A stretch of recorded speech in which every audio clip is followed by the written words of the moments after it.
When you hear the name Stephen King, you're probably picturing killer clowns, haunted hotels, small towns getting terrorized by some kind of ancient evil. But back in 2011, he dropped something that just defied all expectations. A book that stands as his most unique, and you could absolutely argue, his most ambitious work. So today, we're diving into this masterwork of historical fiction and time travel, a book known simply by a date, 11/22/63. So what makes this book such an outlier in his library? Well, for starters, instead of some creature from beyond, King gives us this massive, sprawling historical tale that revolves around one of America's biggest conspiracies. He kind of swaps his master of horror crown for master of the time travel drama. This is not your typical King story. It's an epic that steps way outside his usual comfort zone. And honestly, it tells you so much about how he's grown as a writer. So what's the story even about? Well, it all comes down to a single mission. One that sounds pretty simple on the surface, but it comes with stakes that could literally, and I mean literally, unravel reality itself. Okay, so we follow this guy, Jake Epping. He's a totally ordinary English teacher, kind of at a dead end in his life, but his whole world gets flipped upside down when his local diner owner, a guy named Al, lets him in on this unbelievable secret. The diner's closet? It's not just for storage. It's a time portal, a fixed point that always opens on the exact same day, September 9th, 1958, and Al has this impossible request for him. Use the portal to go back in time and stop the assassination of JFK. This quote right here from King himself, this is the engine that drives the entire narrative.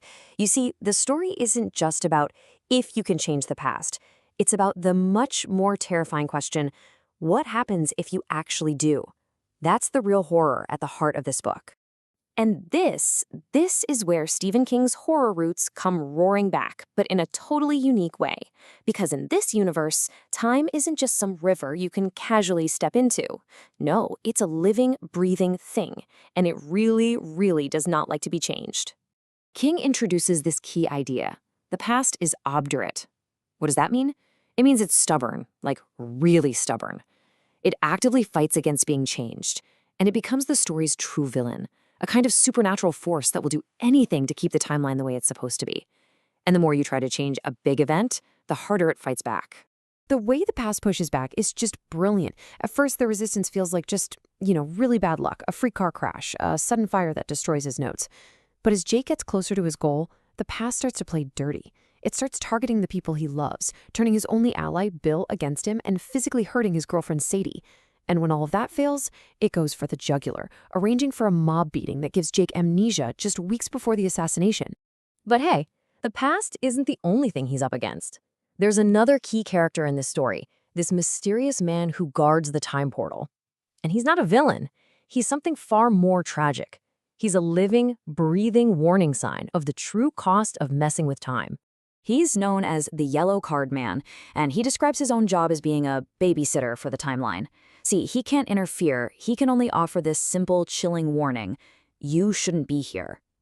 He's basically a human barometer for the health of reality itself, and every single trip anyone takes through that portal causes him actual, physical pain.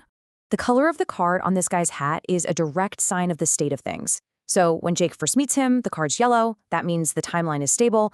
But as more and more people mess around, it turns orange, a warning sign that time is getting strained. And a black card, well, that means the timeline is completely, totally broken. It's this incredible visual for both reality's health and the man's own sanity.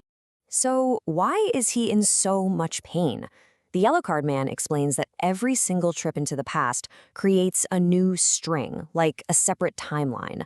And the more strings you create, the more they get tangled and snarled up. This whole process is what causes him such incredible physical and mental agony.